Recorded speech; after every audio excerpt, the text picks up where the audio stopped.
My name is Victor Ugo, and I'm a doctor.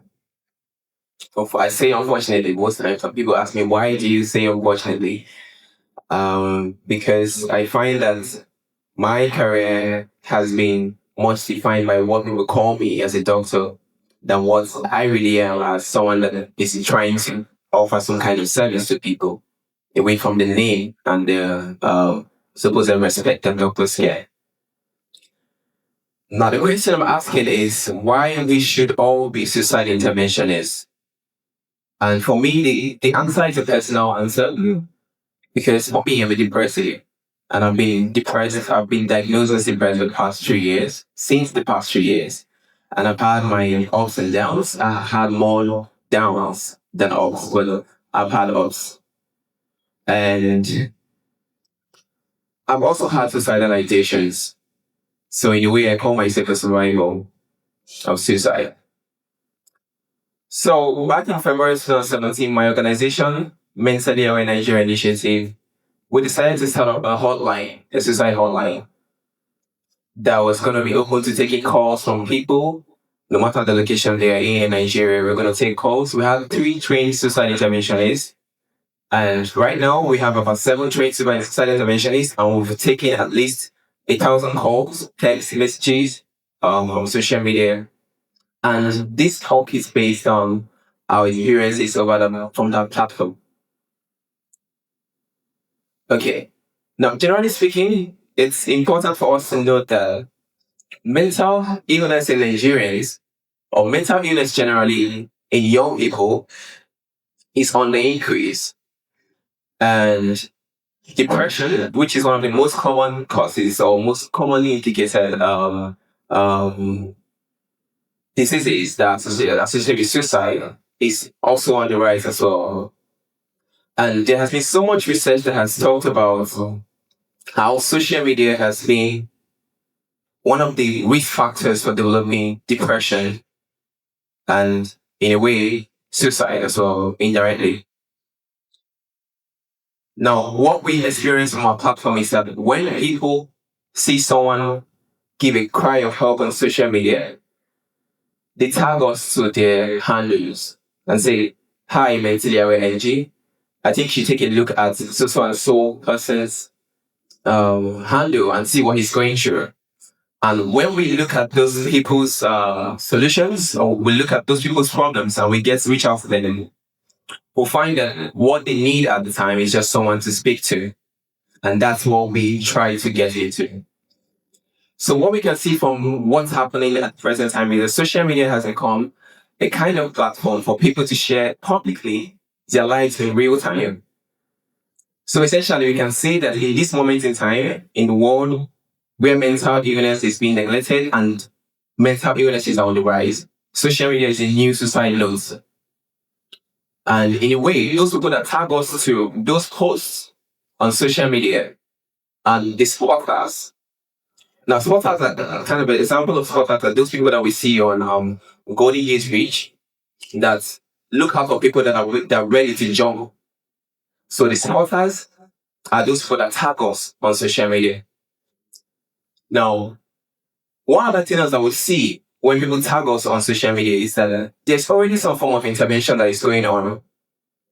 If you see from some of the examples that should be on a slide, when people tag us, other people are trying to intervene already. They're trying to say, "Can I help you? How do I help? What can I do? Do you need someone to talk to? I can encourage you." Now, in the real sense of the word, intervention in the medical field means that someone, a medical specialist, is intervening. But I'm trying to see how we can unbox that definition to include every one of us here. Because like I meant to say from the beginning, this isn't just about my story, it's about every one of us here.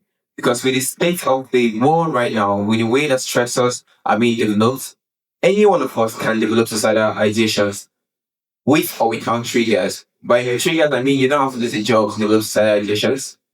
You don't have to lose someone close to you to develop suicidal ideations. So, in providing intervention, even by being a supporter, is already a form of intervention for me. Now, beyond being a supporter, someone that is saying, I want to help you, it means that the person has demonstrated one of the cardinal factors that we look out for in society intervention, which is empathy. And for the person to reach out to you, it means that at some point they've had positive interactions with you, which defines or which is being seen when we define rapport. So these two factors, empathy and rapport, are the two cardinal things that are needed for societal intervention.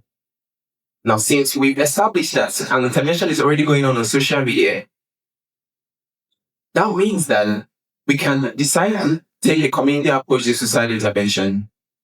By community approach, I'm trying to highlight the fact that the World Health Organization has they've brought up recommendations and policies owing from an experiment they did in Kenya with the friendship bench, where they trained non-specialized. By non-specialized, I mean people that are not doctors, to be able to handle and take care of people that are depressed. And there was a lot of success from it. So my question is, why can't we take that community approach to society intervention? Why do we have to wait to have trained specialists to be able to intervene? And that is where my organization comes in.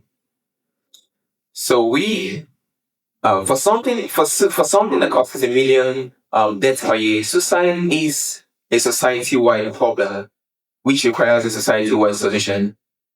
And what is the best way to provide a solution in this era of technology? It's also by using mobile technology. So we have an application coming out. We call it the Mind Body app. Now, this application is supposed to work with a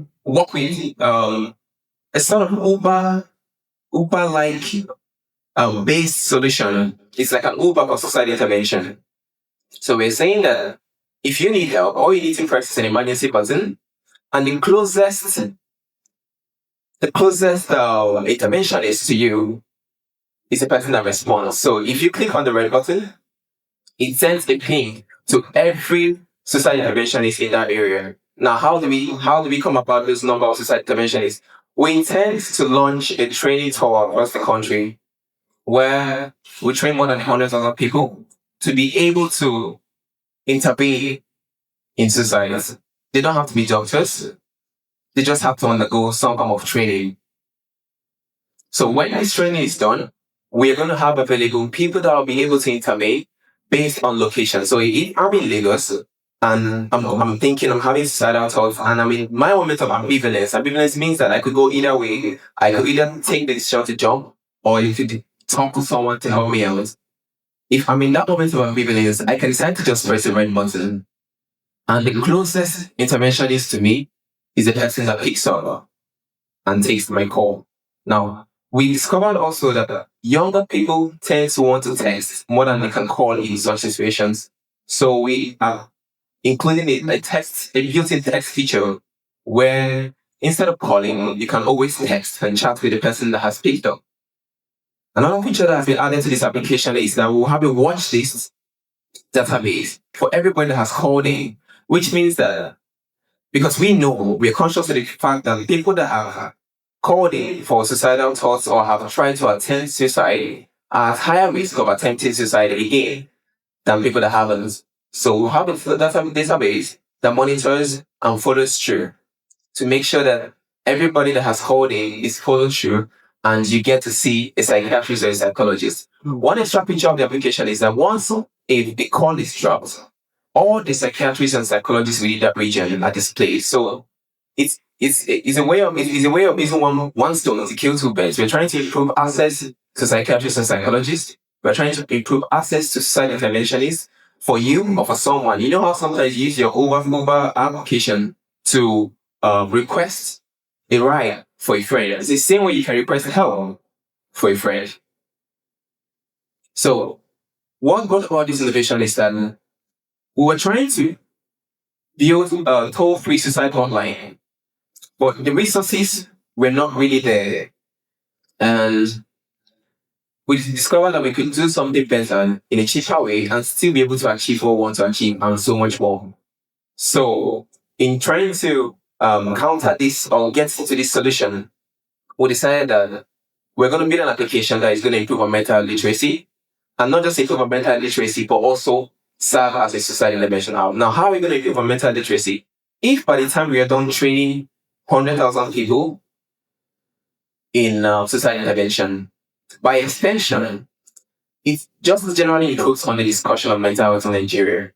Because now that person can easily talk to someone else about mental illness, and mental health literacy, in a way, has been proven to serve stigma. It removes stigma from the society. So this solution is something that we believe that will be launched in the next 3 to 4 months. That is something that we're still working on. And the reason this topic was chosen was because for me, like I said at the beginning, it's a personal thing. I mean, in per se, a personal side of us. But for you, or for all of us, you never really know when you're going to have that thought.